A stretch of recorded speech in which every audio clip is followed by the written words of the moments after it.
Buenos días, Fernando. ¿Qué tal? Aquí desde Gijón en un buen día primaveral. ¿Cómo lo Hola, llevas por ahí? hola, buenos días. Pues también aquí tenemos otro día estupendo desde Alicante. Te saludo. Muy bien. Estimados espectadores, nos reunimos hoy aquí con Fernando Miguel Pérez Herranz para presentar estos libros Más allá de imperios y de naciones. Se trata de una obra en 4 volúmenes, 2 de ellos ya publicados. Y Fernando, háblanos del título someramente, después entraremos en los contenidos y en lo demás. Háblanos del título, un título genérico y después 2 títulos singularizados para cada volumen. Pues muchas gracias, Silverio, por esta entrevista tan interesante para mí, porque puedo así dar a conocer esta obra que se titula, así como has dicho, Más allá de imperios y de naciones. Y el título quizá pueda resultar un tanto esotérico, no se sabe muy bien qué quiere decir, pero tenía que utilizar un nombre para poder expresar el concepto del propio libro, ¿no? de los 4 volúmenes. Y es que los imperios y las naciones europeas, como estructuras políticas, económicas y militares, pues quedaron, si no eliminadas y neutralizadas, después de la Segunda Guerra Mundial. Esa es la idea básica del asunto. Pero es cierto que esto era una idea que estaba rondando en otros textos y por otros derroteros. Pero a partir de la obra, de aquella polémica famosa que hubo entre María Elvira Roca Barea y José Luis Villacañas. Eso quería preguntarte, ¿por qué escribes esta obra? ¿Cuál fue el origen, sí, la motivación principal? Pues fue a raíz de la polémica de María Elvira Roca Barea y José Luis Villacañas, que perpetuaban la cuestión siempre interminable, ¿verdad?, y eterna en España sobre lo que se ha dado de llamar problema de España y la leyenda negra. Y entonces, pues lo seguí, claro, con mucha atención, y yo escuchaba ahí comentarios y estaban muy ideologizados, que no respondían realmente a la cuestión, sino que cada uno daba la opinión que le interesaba en ese momento. Y entonces, pues, como yo veía ahí esa trama tan compleja de construcción de imperios y de naciones, en esta trama en la que intervino España, claro, pues entonces me dije, ¿cómo le explicaría yo esto a un virtual amigo o amiga europea, pues no sé, inglés o inglesa o francés, ¿cómo se lo podría explicar? Y me daba cuenta de que era imposible explicárselo en una conversación, porque claro, necesita uno muchísimos elementos, documentos, esto, lo otro. Y entonces me dije, pues mire, voy a escribir el libro, y entonces digo, lea usted el libro y ya está. Y si le gusta, sí, si no, pues nada, pues no para nada. Sí. ¿Qué va a pasar? Pues no pasa Así nada. que el problema inicial del que arrancas es el problema de España, pero finalmente el libro toma otras dimensiones en el título, aunque siga siendo... Claro. Explica bien esto, porque a pesar de que arrancas el problema de España, acaba habiendo un título más omniabarcador, digamos. Pues sí, claro, pues porque de lo que se discutía realmente es del problema que tiene España de haber sido un imperio además durante muchos siglos y muy extenso, incluso no se ponía el sol en el imperio, y la dificultad de pasar de imperio a nación. Esta era casi la cuestión clave del asunto.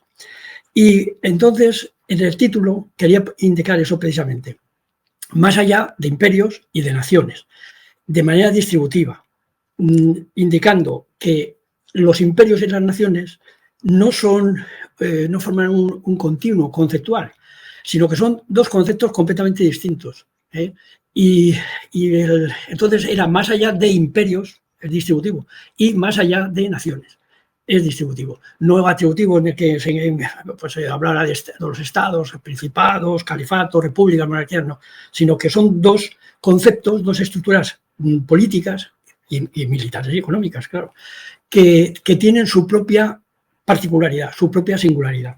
Y eso es lo que, esa discontinuidad entre los imperios y las naciones es lo que trataba de explicar. Lo que me parecía que en aquella polémica pues no aparecía o no aparecía de manera muy clara. Muy bien. Es evidente que es un libro de filosofía, no hay más que leerlo y ver la cantidad de conceptos y el vocabulario que manejas, y en fin, y toda tu trayectoria y lo que tú eres. Pero también es un libro de historia. De manera que lo que uno ve al leerlo es que el modelo filosófico de historia que está muy impuesto, que es el hegeliano, el idealismo hegeliano, queda descartado en tus análisis y en tu proyecto, y te planteas otro modo de acceder a esa narrativa histórica muy distinto. Rompes con el modelo estándar y aparece algo muy revolucionario y novedoso a mi modo de ver. ¿Quieres explicar esto? Pues, claro, cuando uno se dispone a escribir un libro de este tipo, pues necesitas elegir un método. El método es fundamental. Entonces, el método habitual que pienso yo, ¿verdad? A lo mejor pues estoy equivocado, pero yo pienso que de manera inconsciente o de manera tácita siempre está el modelo hegeliano. Son hegelianos sin saberlo. Y muchas veces actúan como si fueran anti-hegelianos, pero Hegel está detrás. El sistema hegeliano es unilineal y es convergente. Todas las líneas económicas, culturales, artísticas, etc., todas convergen en un punto. Es el modelo prácticamente cristiano-agustiniano. Todas las líneas de la humanidad convergen en el nacimiento de Jesucristo, ¿verdad? Pues aquí, en vez de Jesucristo, pues van convergiendo pues, en algún personaje muy destacado. Por ejemplo, en el propio Hegel, pues él fue Napoleón I, luego Federico Guillermo III de Prusia el segundo, ¿no? Es decir, que todo tiene sentido siempre que vaya encaminado hacia ese saber absoluto, hacia ese punto final, ¿no?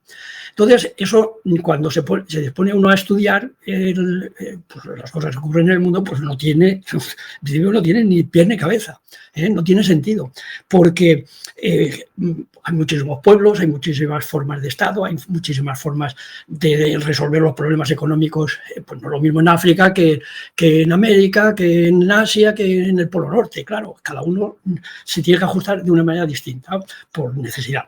De manera que es más propio utilizar un método que yo llamo dendrítico, pero que muchas veces, pues cuando se lo digo a los familiares, pues parece que me estoy inventando un nombre raro, ¿no? Pero bueno, pues son si queremos decirlo así, pues arbóreo, raíces o ramas y tal.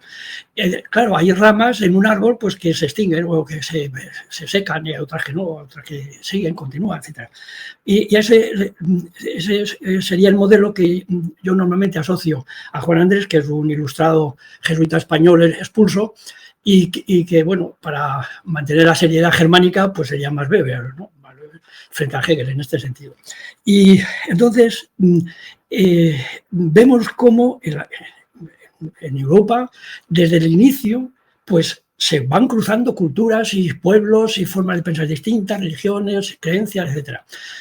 Lo que nosotros de filosofía sabemos mejor pues es lo que ocurre en Atenas, ¿no? La filosofía como resultado pues, de todas aquellas, los sofistas que llamamos, las personas que iban a la capital y se cruzaban allí de Abdera, de este sitio, de donde fuera.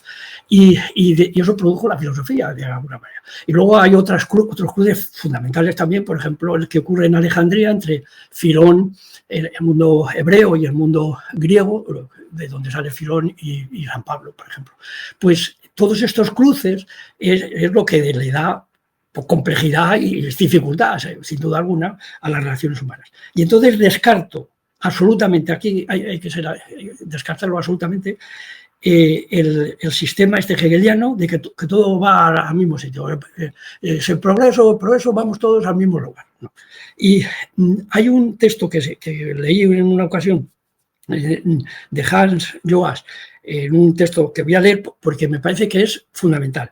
Y dice: la imagen histórica insoportablemente narcisista y parcial, en sentido protestante, de un auge lineal producto del Renacimiento, la Reforma, el comercio, las ciudades, la imprenta, la filosofía, las ciencias naturales, la soberanía nacional, la que marca a la temprana edad moderna.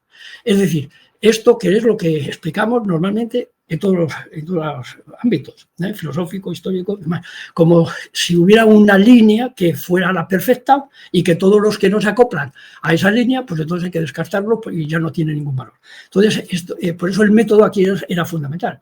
Entonces, el libro, pues recoge todas las líneas que yo conozco, claro.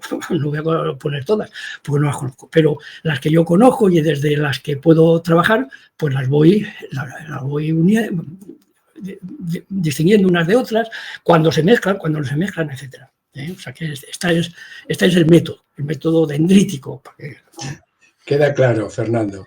Entonces tenemos el método lineal hegeliano, el método dendrítico, y lo que claramente estás diciendo a la gente que te pueda querer seguir es: señores, olvidémonos de este método simplificado en el que hay unos protagonistas muy selectos y muy determinados y muy pocos, y hay unas etapas muy bien seriadas y muy claritas.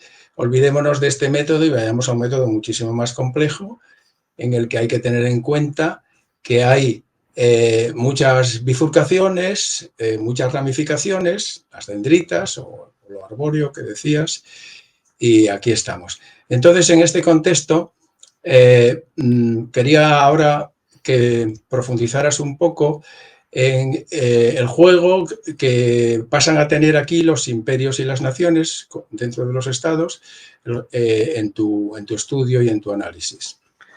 Bueno, pues el concepto de imperio lo estudio detenidamente, y le he buscado 7 características, como podríamos haber buscado 8 o 20. Pero bueno, son 7 las que he seleccionado. Entonces, en primer lugar, un imperio no es una proposición analítica, es sintética. ¿Eso qué quiere decir? Pues que vincula elementos espaciales y temporales muy distintos, muy diversos, ¿no? Y entonces, en el caso de los imperios europeos, los modernos, vamos, pues he buscado el primer analogado. El primer analogado es fundamental, es decir, en dónde se apoya el imperio, el concepto de imperio. Y en los europeos, pues en principio, el primer analogado había que elegir entre 2 opciones: o bien en el Imperio Romano, que es quizá la tesis más sencilla, o en el imperio, en el Sacro Imperio Romano-Germánico. Uno de los dos podía ser. En fin, lo explico, lo que sea. Además, otra característica es que un imperio no tiene una referencia denotativa, sino que es una relación. Es una relación en el mismo sentido que Marx hablaba de que el capital es una relación.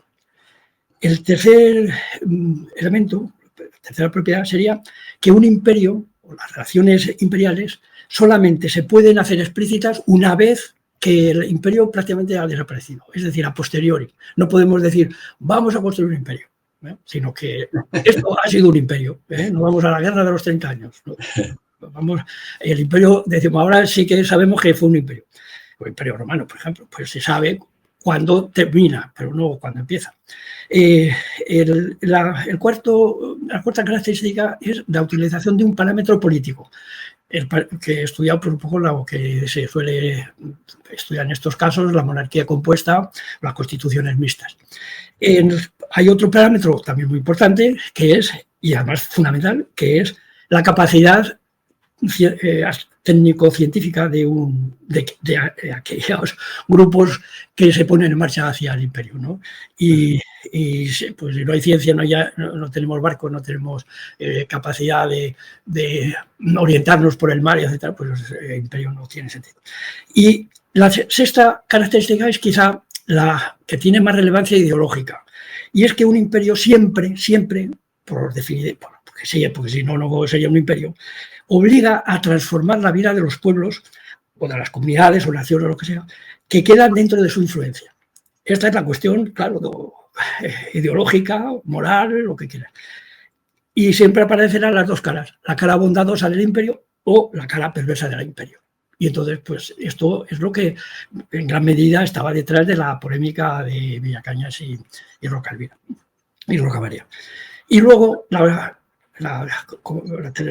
séptima característica sería que un imperio es ser una totalidad combinatoria, que no podemos entrar en esas descripciones, pero es una totalidad siempre muy inestable. Es muy inestable. Por lo tanto, la desagregación de las partes es muy sencillo de que puedan ocurrir, ¿no? Y la segregación, se junta, etc. Y en la nación, por lo menos me refiero a la nación europea, las naciones europeas. Las naciones europeas también hay que entenderlas como una proposición sintética, no es analítica. Y surge del enfrentamiento de alguna de las partes respecto de la totalidad, ¿no? Y claro, aquí vuelvo otra vez lo que decíamos antes. Hay que tener presente que el sustrato de esas naciones, igual que entre los imperios, es el feudalismo o la estructura feudal. Eso es fundamental. Y por eso el volumen cuarto pues lo titulo El fin de la arrogancia feudal nacional europea. Esta es un poco la explicación del título del cuarto volumen. Bueno, es una explicación que está muy bien amarrada conceptualmente,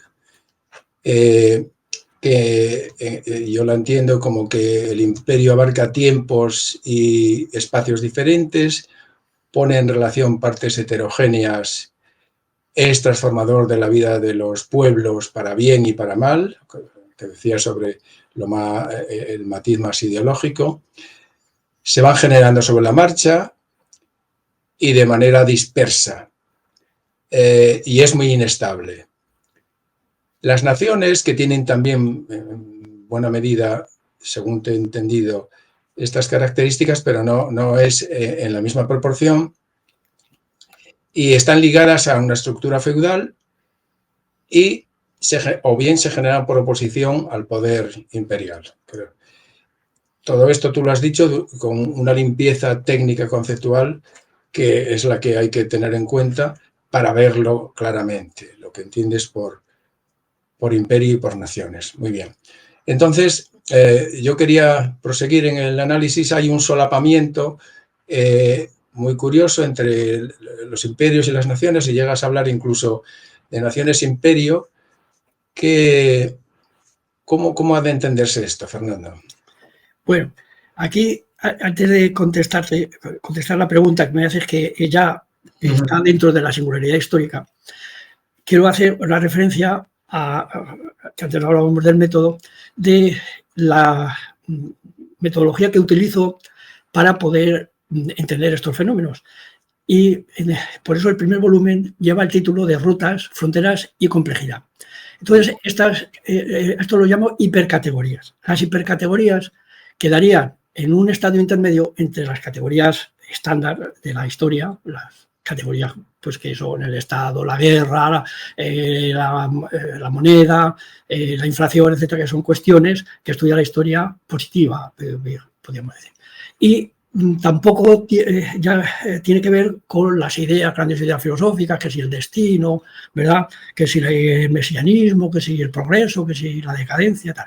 Entonces, está entre medias. Y para eso, pues me baso en que los pueblos desde la prehistoria, pues tuvieron que abrir rutas. Los conocemos ya, cada vez lo conocemos mejor, ¿verdad? Sobre todo con los estudios que aquí ha hecho el grupo de Asuaga, etcétera, ¿no? Pues sabemos cómo se establecieron rutas desde África hacia Europa o hacia Asia, etcétera. Claro, las rutas, para que sean rutas realmente, yo le doy la característica de que tiene que ser de vuelta, como el tornaviaje, ¿verdad? La ruta se abre, pero no que pierde uno por ahí, sino que uno vuelve otra vez, regresa otra vez al punto de partida. Y claro, las rutas, pues como por su propia definición, pues son extensas y se pueden perder fácilmente. Entonces, lo que hacen los pueblos es fronteras, ¿verdad? Cuando van abriendo rutas, pues van consolidando las fronteras. Y claro, cuando se hacen fronteras, pues entonces ahí se agrupan pueblos o unidades, pues que en principio a lo mejor son homogéneas, pero luego empiezan a ser muy heterogéneas porque aparecen otros pueblos que vienen a comprar, a mercar, a lo que sea. Y ahí se cruzan las creencias, las religiosas, las creencias artísticas, las creencias pues, de costumbre, familiares, etc. Y eso pues va provocando toda la complejidad de una tierra, de un globo terráqueo, ¿verdad? Que se ha ido conquistando o que se ha ido conociendo pues poco a poco, desde una situación local a otra situación local, etc. Claro, entonces esta sería una visión genérica, pero luego las singularidades históricas lo que hace es ya concretar, en el caso pues, que estamos estudiando, pues son las cosas que han ocurrido en Europa. Eso es. Entonces, ruta, fronteras, complejidad, que es el subtítulo del primer volumen, pero aparecen las singularidades históricas que rastreas para ir a acontecimientos concretos y desde ahí, aplicado al contexto de Europa y de España y toda la irradiación después que va a haber sobre el mundo, estudiar esto. Claro. Prosigue por aquí, Fernando. Sí, pues claro, ya la singularidad histórica que nos interesa, ¿no? Pues hay que achicar espacio, no se puede hablar de todo, sino que nos quedamos ya pues, en la edad moderna y con los imperios europeos, que son los que estudiamos realmente.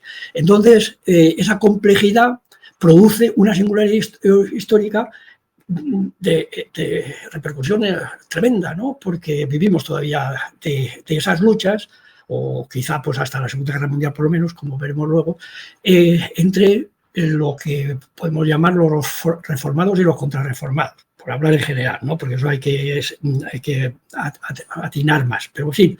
Entonces ahí la cristiandad, que era la que había promovido la ruta, que podemos llamar la ruta europea, o la ruta cristiana, o la ruta occidental, pues ahí se rompe esa ruta unitaria. Y se abren al menos en principio, dos grandes proyectos distintos, ¿verdad? Y que entran en lucha entre esos dos proyectos. Y entonces, pues lo que era el imperio, el sacro imperio romano-germánico, pues se destruye, ¿verdad? Y aparecen, entonces empiezan las naciones a irse configurando, que no lo consiguen hasta 2 siglos más tarde. Pero ahí es donde se produce la singularidad histórica. Esa es la singularidad histórica que yo realmente estudio en la obra, en la que más me interesa porque es la que tiene mayores consecuencias, claro. Y claro, aquí hay una cosa muy interesante, que empiezan siendo imperios, las naciones vienen detrás, son los imperios. Y el primer imperio moderno es el imperio luso-hispano. Y que es muy curioso también que prácticamente en los estudios aquí en España, pues apenas si tiene peso específico Portugal. Sin embargo, es básico conocer a Portugal. Para poder entender la historia europea es necesario. Necesario. Portugal, yo reivindico el conocimiento que deberíamos tener aquí de Portugal. Sí, totalmente de acuerdo, tienes toda la razón. Y me gusta lo de ir acuñando conceptuaciones como lo de imperios luso-hispano. Imperio luso por una parte, hispano por otra, pero también que entran en una coordinación ahí, en un paralelismo histórico. Para aclarar conceptualmente qué entiendes por imperio, que ya está aclarado, digamos, unos minutos antes, pero para ponerlo a funcionar de manera concreta recurres a modelos, vamos a decir, históricos, reales, concretos, conocidos, que son, he visto Roma y el Imperio Español. y no lo haces como una elección arbitraria, sino como que entiendes que hay un proceso en donde el origen es fácilmente detectable y desde ese origen el proceso posterior queda muy bien hilvanado. No sé si me Sí, interprete bien, bueno, pero ¿qué quieres decirnos sobre esto? sí, bueno, pues aquí tendríamos que ver que efectivamente el primer analogado del imperio luso-hispano, que es el primero, puede ser, ya te digo que no dogmatizaría aquí en absoluto. Puede ser el imperio romano, que seguramente que es la base, pero puede ser también el imperio, el Sacro Imperio. Y este sería el primer analogado de los imperios luso-hispanos. Pero después, el primer analogado de los imperios que vienen detrás, que son fundamentalmente, o vamos, son primero el holandés y luego el británico, ya no tienen como primer analogado el imperio romano, ahora ya tienen como primer analogado el propio imperio luso-hispano.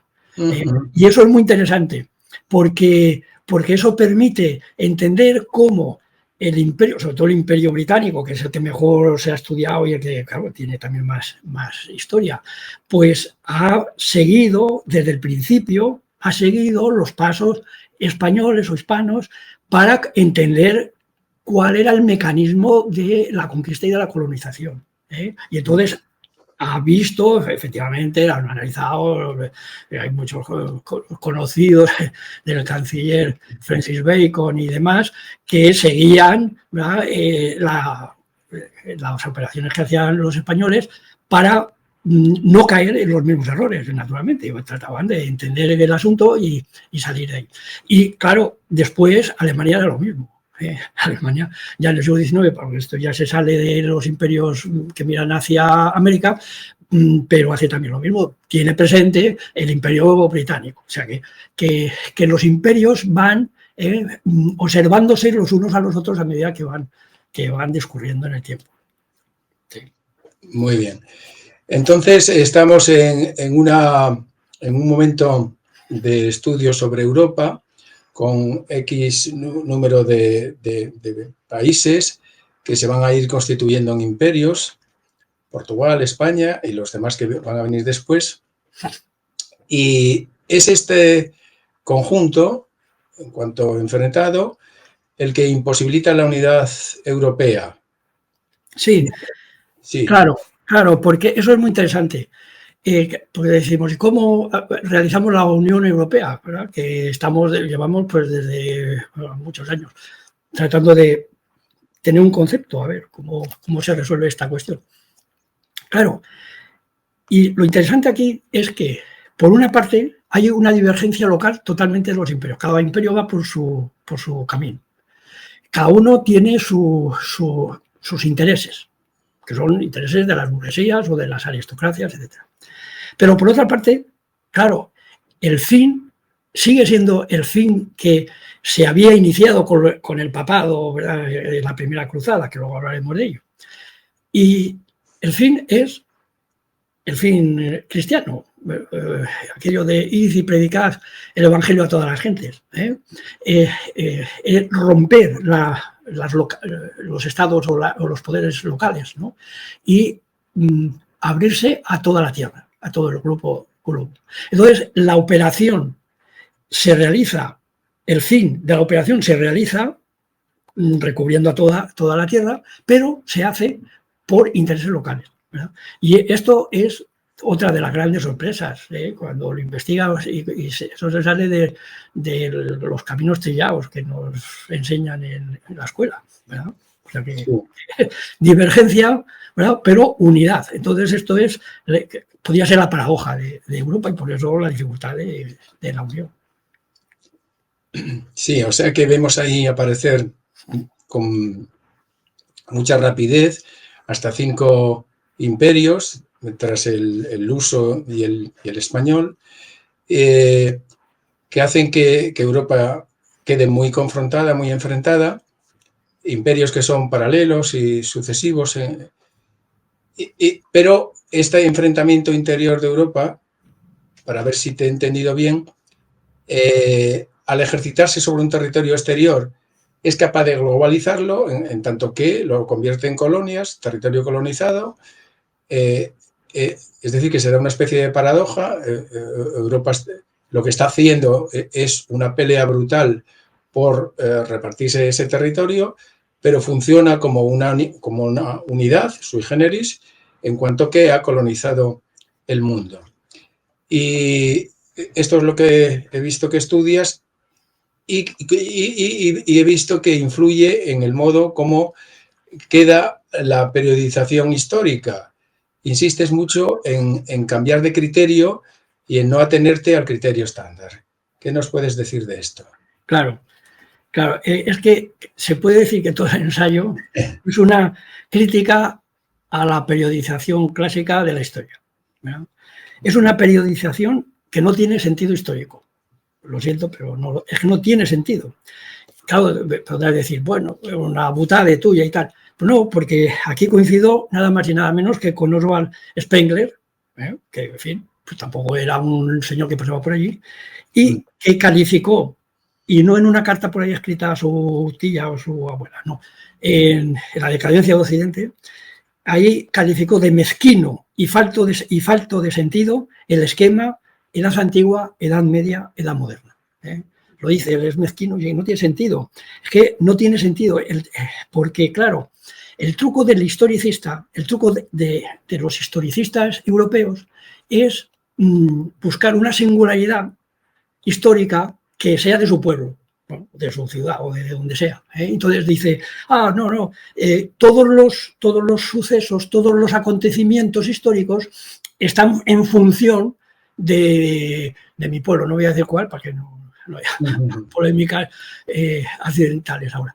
Pero cada uno dice, no, mi pueblo es el mejor, mi ciudad es la mejor, mi nación es la mejor, y todo lo demás nada. Claro, al usar ese truco, pues claro, resulta que bueno, pues que cada uno se pone en el lugar que más le interesa. Y no tiene sentido. Y las clasificaciones que se hacen no tienen sentido cuando se dice edad antigua, edad media y edad moderna. Bueno, ya he hecho muchas críticas a lo de la edad media, porque eso, ¿media de qué? ¿Verdad? Hemos dicho muchas veces, ¿media de qué? ¿De qué es media? Sí. O sea que yo cojo aquello, cojo esto y todo lo que no me gusta, media, ¿no? Es como el M3 de Popper, ¿no? Donde allí se arrojaba como a la basura, ¿no? Todo lo que no entiendo, pues al M3, ¿verdad? Lo que sobra, sí. Todo lo que no entiendo, eso lo vemos todos los días en los periódicos. Cuando alguien no sabe decir algo, dice, no, eso es medieval. Cuando dice uno eso es medieval, ya sabemos qué quiere decir, que no entiendes o que no te gusta, y claro, como no te gusta y es moderno, porque, por ejemplo, la persecución a las brujas, medieval. Hombre, pues si el siglo XVII es medieval, ¿verdad? Pues era medieval, pero en fin, el siglo XVII no le suelen colocar como medieval. De manera que esa es una periodización completamente que no tiene sentido. Entonces yo he propuesto, y esto lo dejo a disposición de la crítica, naturalmente, que no hagan caso por natural, pero en fin, oye, pero hay que decirlo, porque si no se dice, pues entonces no, se me dice, por haberlo dicho y tal, pues lo digo. Entonces, el periodo que tenemos que estudiar precisamente desde estos conceptos de imperio y de nación que estamos estudiando, pues es la singularidad, ponerla en la primera cruzada. Ahí es donde está el inicio de todo este proceso que concluye en la Segunda Guerra Mundial, con la destrucción de todos los países europeos que habían entrado en ese proyecto inicial de Cluny-Roma. Es un proyecto que es perfecta, que está estudiadísimo por otra parte, e inicia, una vez que ha conseguido parar la expansión musulmana y consolidar las fronteras, una vez que realiza eso el cristianismo, que lo hace desde Cluny, que es el punto de arranque, y luego se va transmitiendo hacia Roma, pues es cuando comienza la expansión. Es cuando comienza la expansión. Y los primeros exploradores, eso lo tengo estudiado en Lindos y Tornalizos ampliamente, los primeros exploradores pues son enviados por el papado, y van hasta Asia, llegan hasta pues, todo lo que pudieron recorrer, ¿no? Iban como enviados de ese cristianismo que se tenía que expandir por todo el mundo. Y comienza con la primera cruzada, que es el punto de arranque de la expansión. Luego, claro, pues hay momentos de luchas, unas veces vencen, otras veces pierden, en fin, pero eso ya es la historia, podríamos decir, la historia estándar. Pero el periodo, nada de Edad Media ni historias, es el periodo que va de la primera cruzada, que ya además al principio tiene éxito, y eso les da pues energía y les da optimismo, y hasta que la destrucción que se montan los países más civilizados de Europa, ¿verdad?, en la Primera Guerra Mundial, pues se termina. Pero, es decir, que en la primera cruzada empezaría un ciclo histórico que acabaría en la Segunda Guerra Mundial Europea, y viendo eso como un todo, la otra forma de periodizar edad antigua, media, moderna, contemporánea, serían cortes arbitrarios, y tú propones un cambio narrativo. Explícalo un poco mejor, sí, en la línea de lo que estabas diciendo. Sí, pues esto, ¿no? Y esto produce, pues también fenómenos que son sorprendentes, ¿no? Claro, cuando se pone en marcha esta expansión por el mundo, ¿verdad?, y predicad el Evangelio a todas las tierras, a todos los hombres, pues claro, es un proyecto bien claro y bien, en fin. Pero decía antes que el núcleo era, claro, pues el cristianismo que se estaba fundando en el centro de Europa. Y mientras que España, o Hispania, yo lo llamo Hispania porque entonces no era España todavía, era Hispania. Y entonces en Hispania era frontera, era una frontera. Y una frontera muy elástica. Por eso viene desde los montes cántabros, donde tú estás, pues hasta la Bética, donde estoy yo, más o menos, grosso modo. Y están fluctuando continuamente, ¿no? Y por aquí llegan, pues, culturas completamente ajenas al cristianismo que era más bien de cuño platónico, el cristianismo que se defiende en el centro de Europa, ¿no?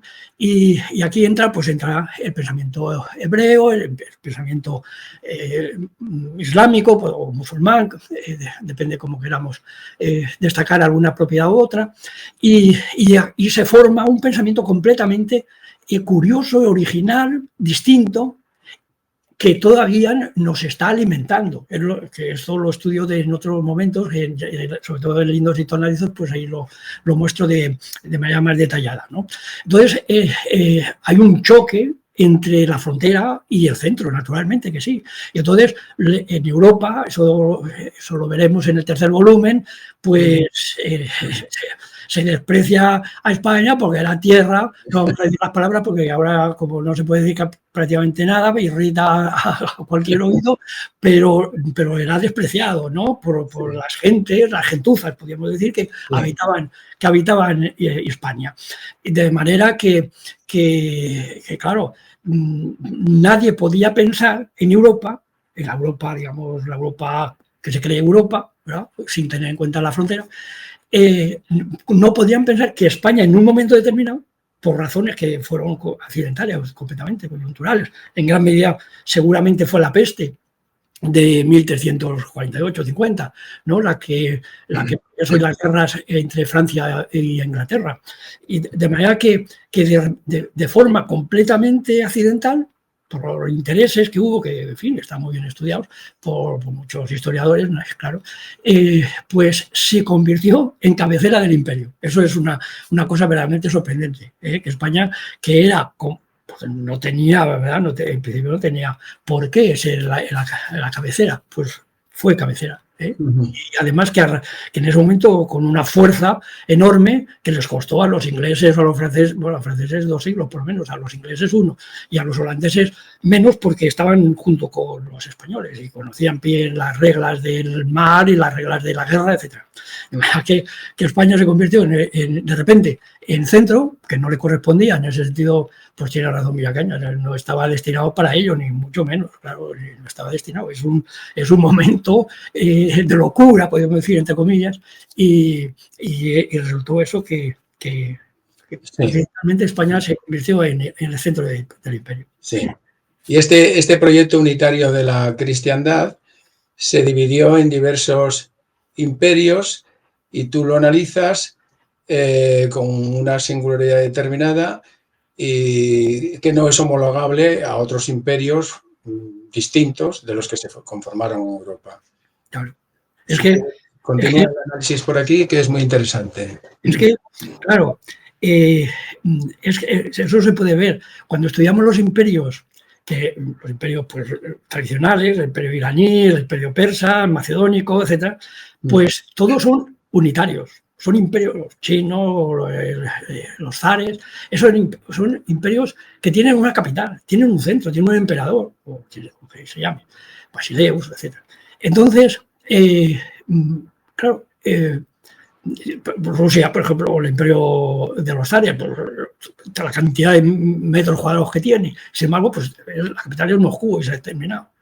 Luego hay algunas ciudades importantes que sirven para modular o articular el imperio, pero está centralizado en un sitio. Sin embargo, en Europa, en cosa de tres siglos, pues tenemos, depende de cómo lo contemos, pero hay 8 cabeceras imperiales como mínimo, o 7 si queremos decir. Hay las 7 que son clarísimas. Lisboa, Sevilla, luego Sevilla-Madrid, París, Londres, Ámsterdam. Son cabeceras de imperios, pero que, bueno, Londres y Ámsterdam están uno junto al otro, ¿no? O sea que es... Y si cogemos Europa y lo miramos en un globo de estos que estudian los chicos y chicas en la escuela, pues si es que le damos vueltas al globo y es que Europa ni se ve. Europa ni se ve, pasa desapercibida. Y sin embargo tiene 7 centros imperiales. Claro, esto es una cosa verdaderamente sorprendente. Y que por eso es una singularidad histórica, porque es diferente completamente. No es genérico, no es una cuestión genérica. Y claro, es la anomalía europea, esta es la anomalía europea que hay que explicar. Y que como normalmente, pues en política o incluso en las propias facultades de historia, pues esto no se trata así, tratan otras cosas, pero no tratan de esto que es el esquema que puede permitir orientar todos los demás saberes. Pero, claro, y es interesante ver que detrás está el sustrato feudal. Volvemos otra vez a lo mismo. El sustrato feudal permanece ahí. Y ese sustrato feudal, y esto sería muy interesante, pues, sobre todo para los historiadores marxistas, que cuando dividían la historia universal pues en los bloques, ¿no? Cómo el feudalismo es europeo y por qué habría que suponer que para pasar al socialismo, por ejemplo, a través del feudalismo en Asia o donde fuera, esas estructuras militares, políticas y económicas sean feudales. Y porque no sirve poner el nombre simplemente algo no sé lo que es y lo pongo feudal, no. Entonces ver la singularidad feudal, que es muy importante, la singularidad feudal. No hay que olvidar que la singularidad feudal lleva consigo todo, nada menos que el arte románico. El arte románico gótico, pero el románico nace ahí, nace en eso. ¿Y dónde hay románico en el mundo? Excepto, etcétera, etcétera. Sí, siguiendo con este hilo conductor, aunque tú no alimentas una historia global o universal, como ya hemos comentado antes, hegeliana, idealista, sino dendrítica, entonces tu postura a priori no es globalizadora, en este sentido de unilínea, pero eso no quiere decir que después materialmente uno no encuentre una construcción. El caso es que yo he encontrado un concepto muy interesante en tu obra, llamas cierre antropológico de la Tierra, y ese cierre antropológico de la Tierra se lleva a cabo ¿de qué manera, Fernando? Pues eso es otra de las sorpresas, ¿no? Lo que hacen los imperios, que son imperios, hemos visto, que son imperios que cada uno va a su aire con sus intereses, sin embargo, el fin, que en realidad era el principio, que era el ir y llevar el evangelio a todos los hombres y a todas las tierras, pues lo consiguen.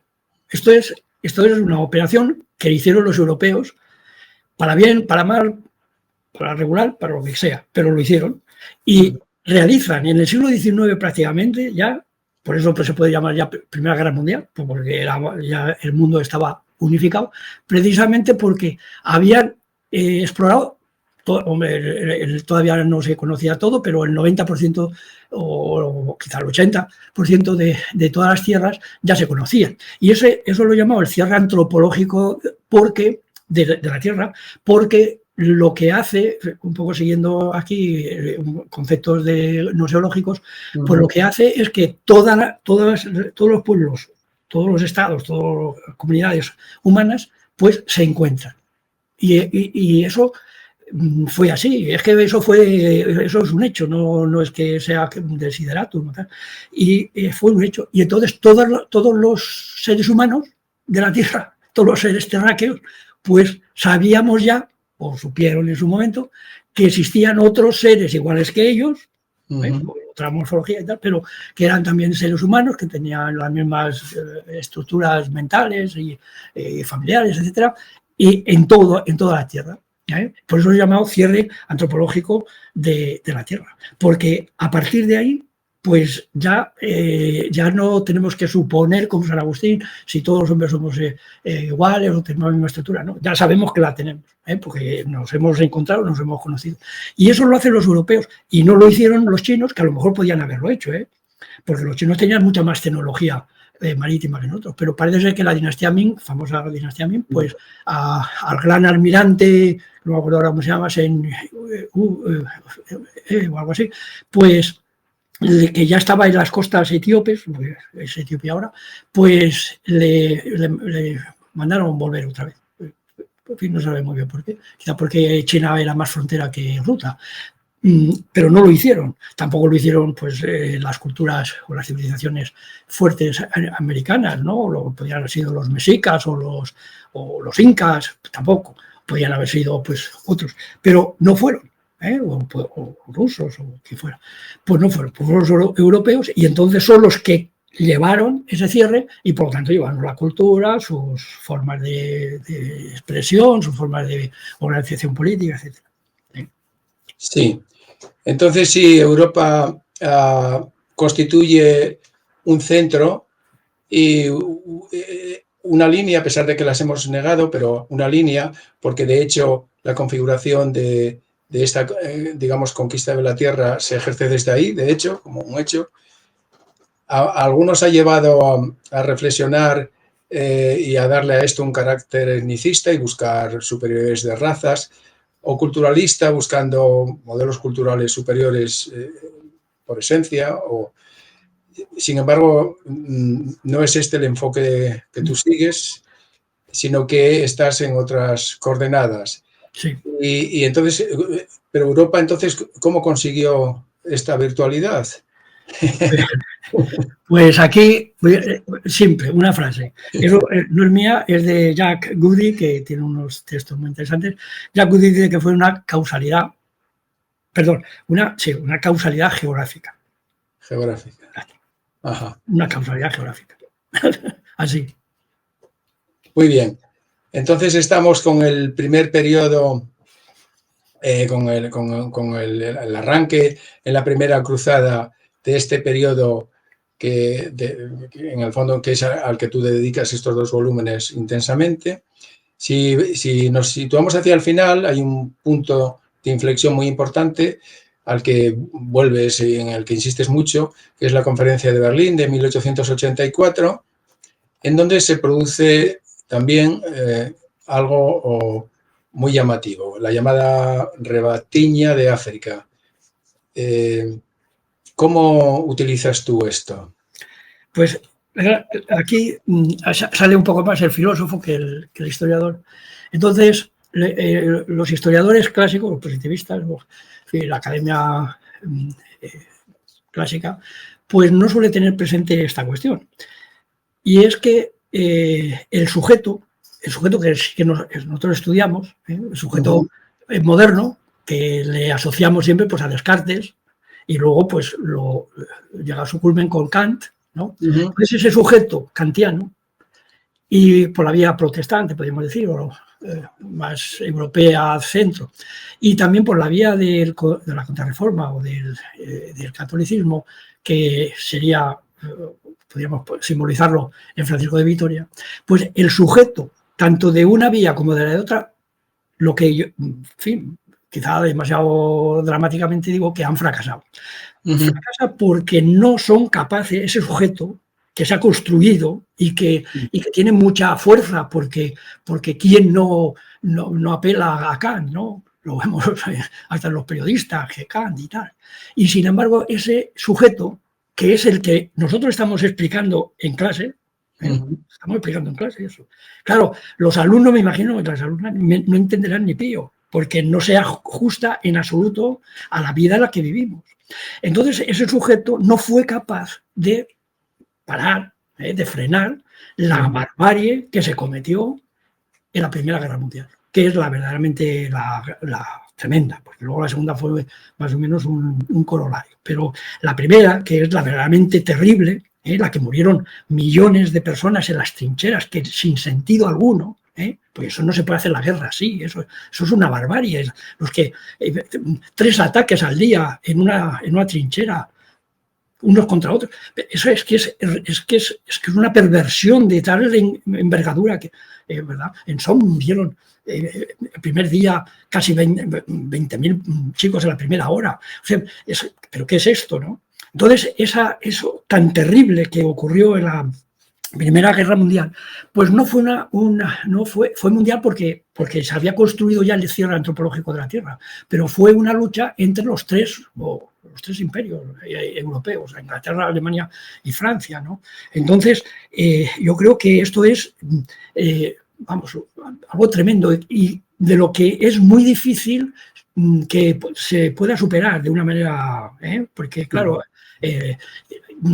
la responsabilidad es tremenda. En la Segunda Guerra Mundial se calcula que murieron entre 60 y 100 millones de personas. 60, vamos a ponerlo en 80, o en 60, sí es igual, porque el número es tan escandaloso que ya no tiene ni pie ni cabeza, ¿no?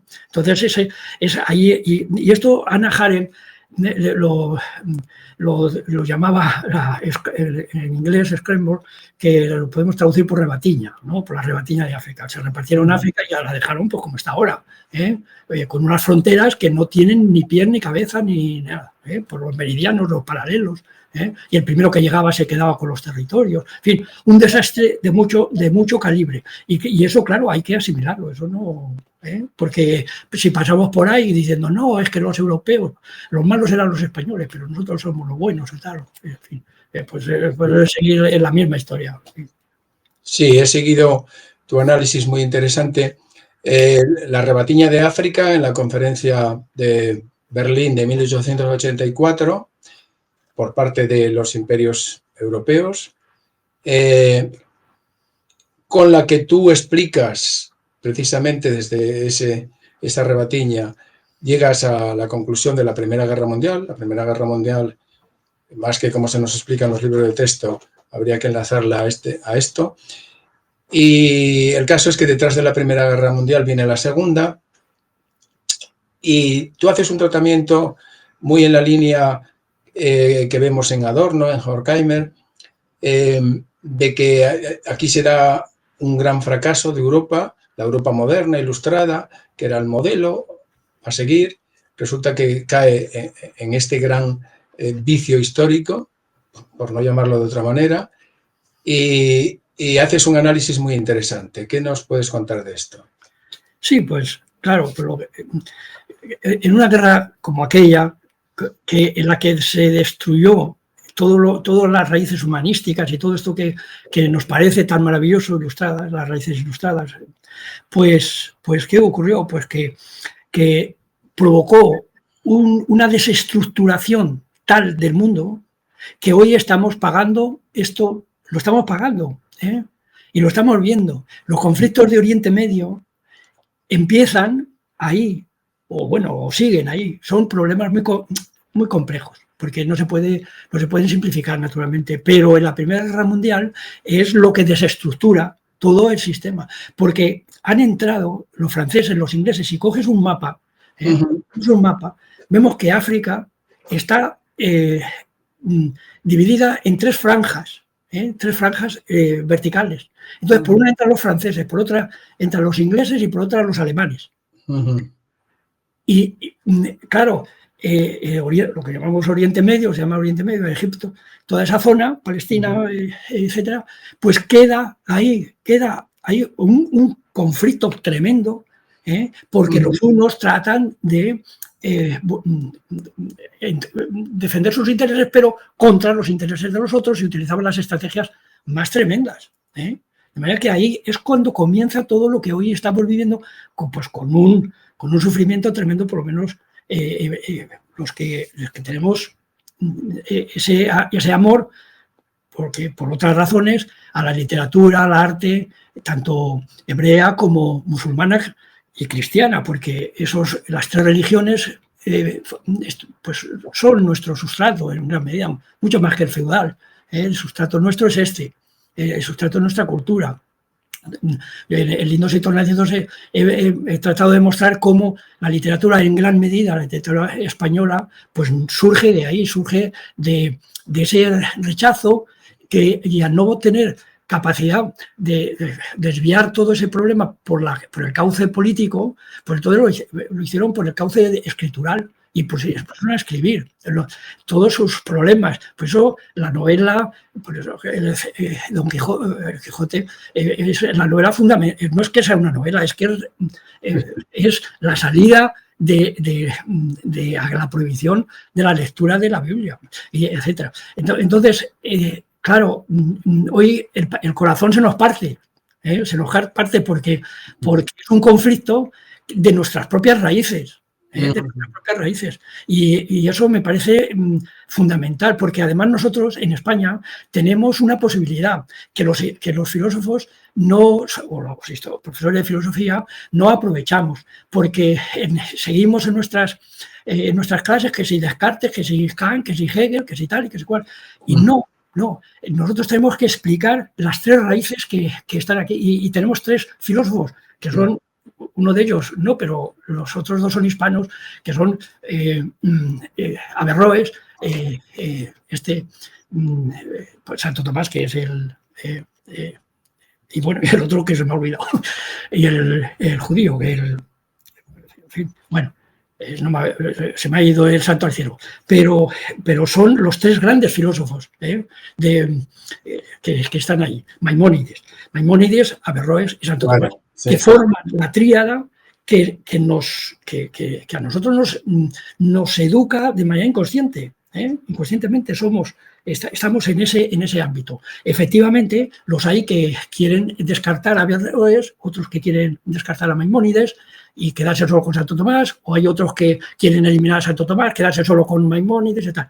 Pero los tres, ¿verdad? Tenemos aquí las raíces, y es una pena que nuestros escolares no los conozcan. Vamos, seguro que a Santo Tomás a lo mejor lo han oído hablar por la fiesta de Santo Tomás, pero nada más, ¿no? Y esta es la base de toda la literatura del siglo XVII y XVIII, que es fundamental, y que es la base de toda la literatura, de la novela francesa, inglesa del posterior. Sí. Por eso ahí yo me caliento un poco.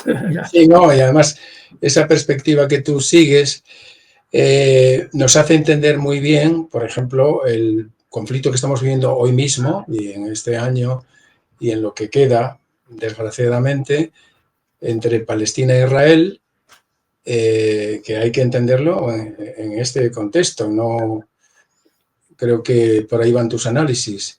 Es que, ¿Es una cosa recién nacida o tiene su hilo histórico? ¿Cómo esto es? No tiene, no es recién, esto es ya el Lindos y Tornadizos, lo puedes leer ahí Sí, está, sí. ahí ya llevo 6 o 7 años en esto, no. Esto que algunos llaman, y yo creo que tú también, razón vital, que se te parte la razón vital, sí. Es que se nos parte la razón vital, efectivamente. Sí. Por eso precisamente, porque en gran medida somos sus familiares, somos sus parientes. Y entonces, claro, cuando pelean los parientes, pues sufres por los dos. ¿Y a quién quieres más? ¿A tu padre o a tu madre? No, esa es la cuestión. Entonces, pues no, queremos a los dos. No, queremos a los dos. No, queremos a los dos. Y se nos parte el alma y se nos parte todo, viendo ese sufrimiento y tal.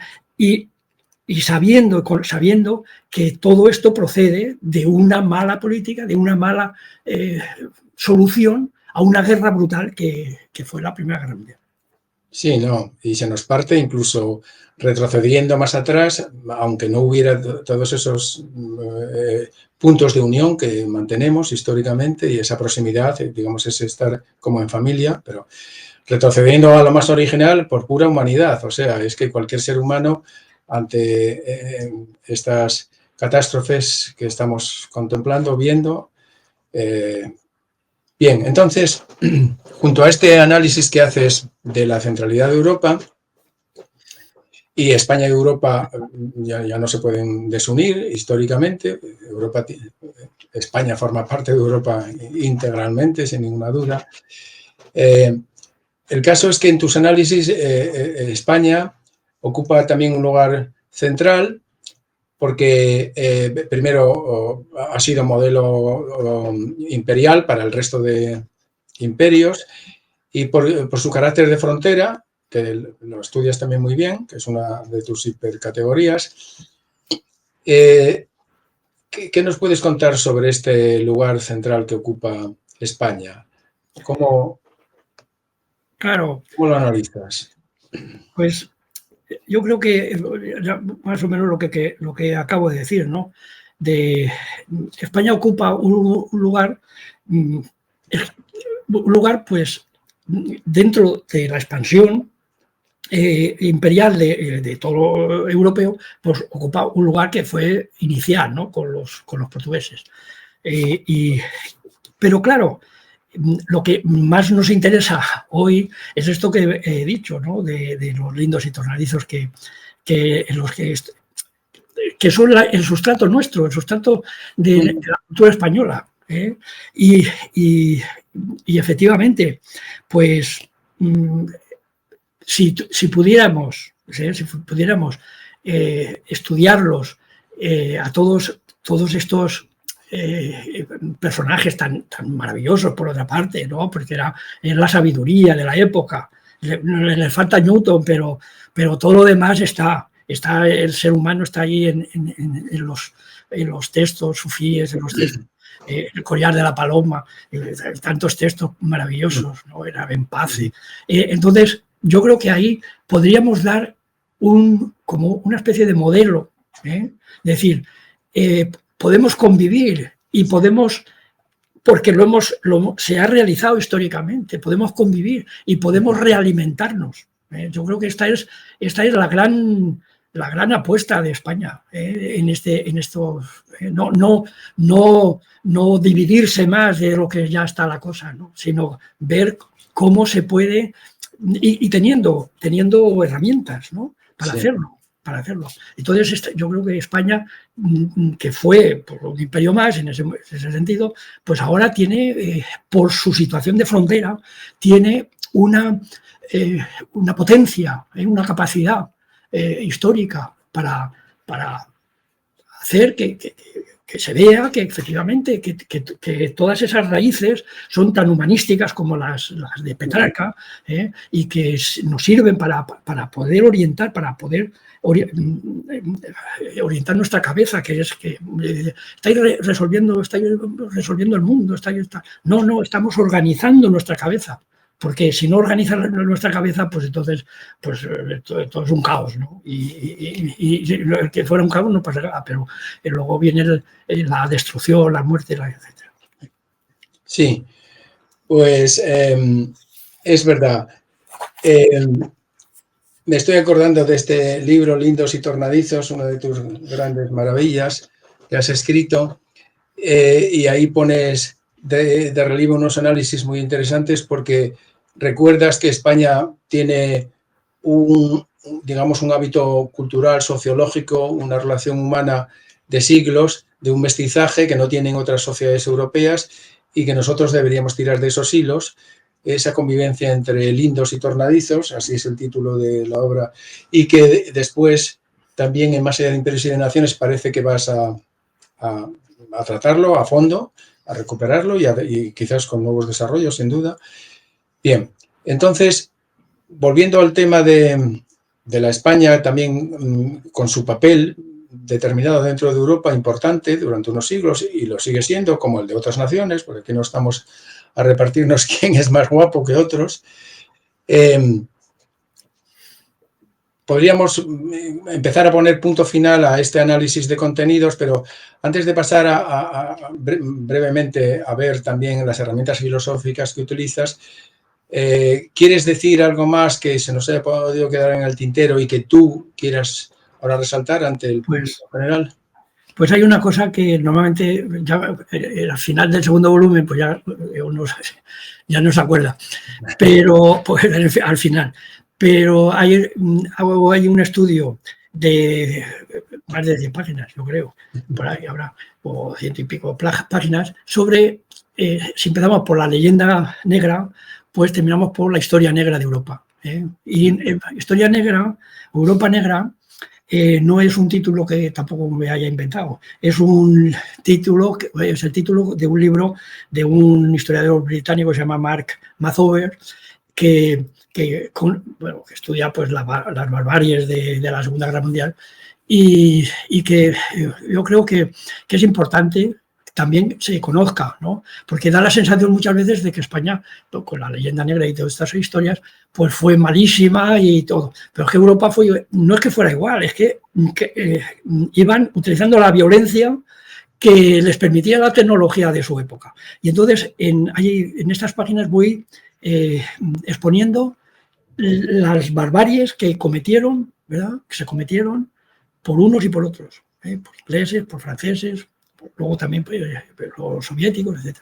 Son unas aberraciones tremendas. Entonces, claro, toda esa violencia, que mucha de ella era gratuita, pues entonces, claro, todo eso va dejando un peso y es muy difícil hoy que nosotros, desde Europa, podamos hablar y dar lecciones de humanidad y de ilustración a los demás, cuando, bueno, pues, en fin, no somos los más representativos para hablar ni de la paz ni de la conmiseración, ¿verdad? En fin, entonces, sí, hay que hacer ahí un psicoanálisis europeo, hay que poner a Europa en el diván freudiano. Sí, es verdad. Tengo que decirte que son unas páginas espectaculares, el cúmulo de casos que presentas y analizas en esto que llamas Europa Negra. Llegan a ser espeluznantes las sensaciones que uno tiene, pero a la vez, claro, es un chorro de luz muy importante para el problema, para esclarecerlo. Que de eso se trata, en el nivel en el que estamos, libros.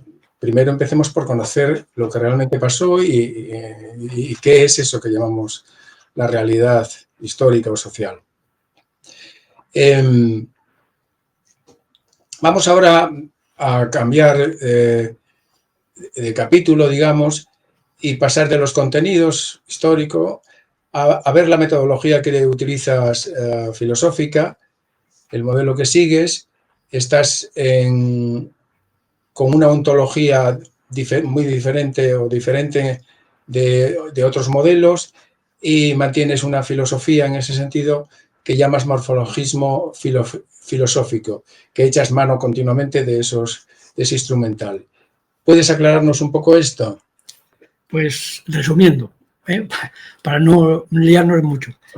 Resumiendo, bueno, pues mi filosofía se podría decir y yo creo que en alguna ocasión lo hemos comentado, Sí. pues que lo que hace es eliminar o neutralizar el concepto habitual que se tiene normalmente, el concepto de individuo o de persona, o de cuando se dice el ser humano está compuesto de alma y cuerpo, lo tradicional, ¿no?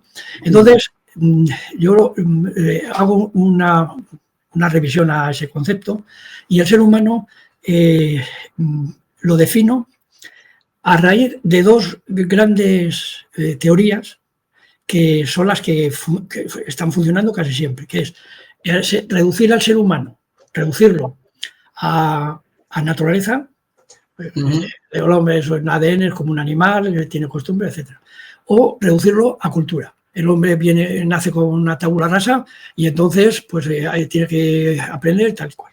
Entonces, eso sin negar ni que efectivamente somos naturaleza y somos cultura, porque eso es así, sin negarlo, pero son los dos extremos. Y lo importante no son los extremos, no la reducción, sino las dimensiones que lo unen. Y entonces son las tres ideas que pongo en el subtítulo del Ambiguus Proteus, que es el valor. Los seres humanos, esta es la gran revolución de Marx, para mí, es la teoría del valor. Lo que muestra Marx es que todos los productos que el ser humano realiza y entran en el mercado tienen el mismo valor. El valor de la fuerza de trabajo humana. Es el hombre el que le da ese valor. Y si le quitas al hombre, pones una máquina, pones un animal o tal, ya no es valor. Porque si el trabajo que hace, el trabajo entre comillas, que hace una vaca, por ejemplo, un caballo, es no por el caballo o por la vaca, sino por la utilización que hace el ser humano de estos en ese momento instrumentos. Es decir, el valor es para todo igual. De manera que un ingeniero o un obrero sin especializar introducen el valor. El mismo valor es cualitativamente el mismo valor. Esto es una teoría tremendamente importante. Luego, en fin, luego ya el marxismo se desarrolla por otras vías, pero la teoría del valor. Luego está el exceso. El exceso del ser humano, muchísimos, sobre todo los puritanos de toda raza y condición, quieren que el hombre sea lo que quieren ellos que sea. Y entonces todo demás es perversión, no sé qué tal. No, el ser humano es por definición excesivo. Es decir, va más allá de la supervivencia. Los animales tienen una serie de comportamientos y de estructuras que le permiten sobrevivir. Y para eso pues, hacen lo que les dice, ¿verdad? Les indica pues, su estructura animal. Los seres humanos no. Están más allá de la supervivencia. Y por eso entonces pues podemos matar, podemos estar no por la supervivencia, sino por placer o por irritación, por lo que sea. Entonces eso es lo que San Agustín llamaba la libido dominandi y tal, pues esto es. Estamos siempre sobrepasados. El deseo, ¿verdad? Pero el deseo pero excesivo, ¿no? No es el deseo que se acopla al objetivo, sino que está por encima de los objetivos. Y luego está la morfología. Los seres humanos somos seres que tenemos morfologías muy distintas.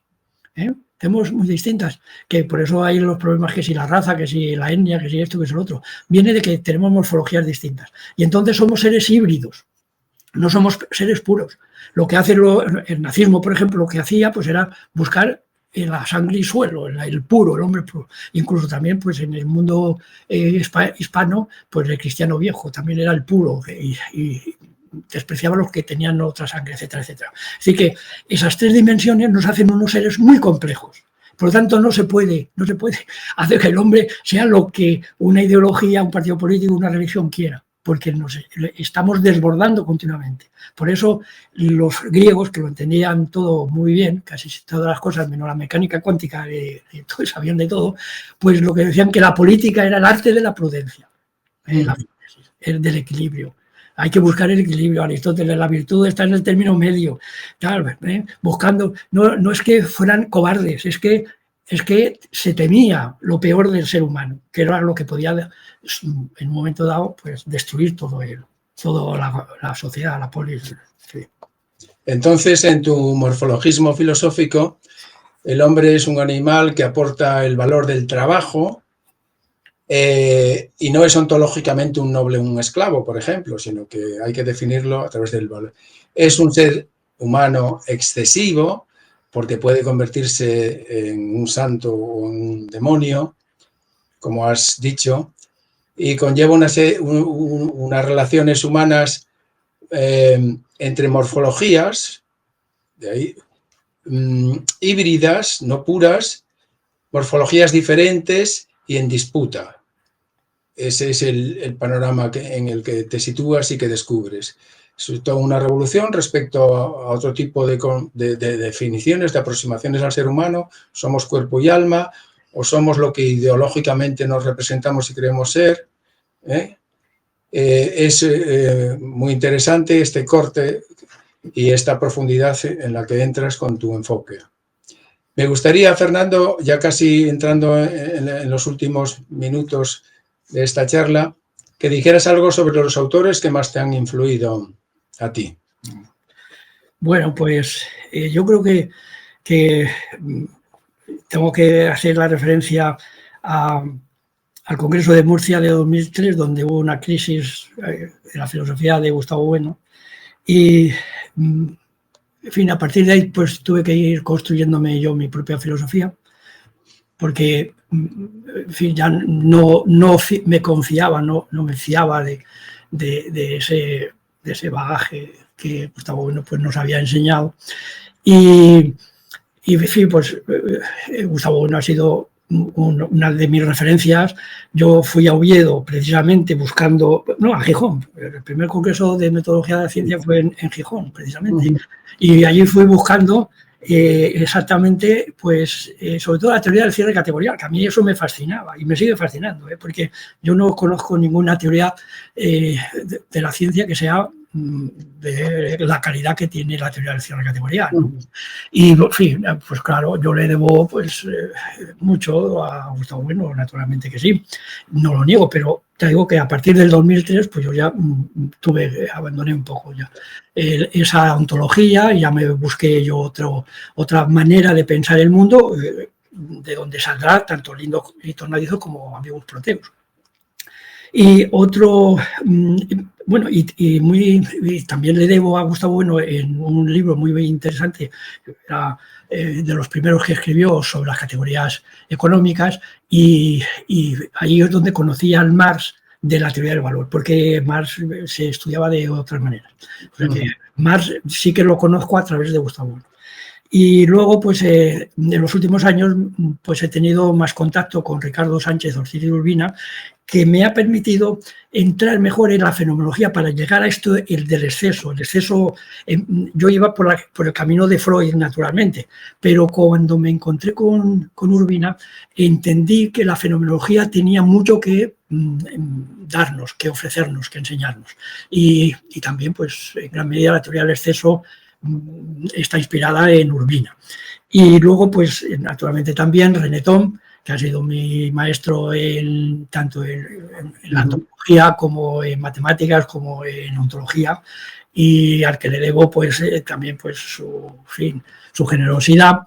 Y también tengo que mencionar a los congresos de ontología que organizaba y organiza Víctor Gómez Pin, al que también le tengo un gran afecto y que he aprendido muchísimo con él, porque él sí que ha tratado la ontología pura y dura, y a través de él pues he podido también conocer los congresos, pues, conocer pues, los grandes científicos de mecánica cuántica, por ejemplo, de biología. En fin, entonces, son mis referencias más inmediatas y actuales.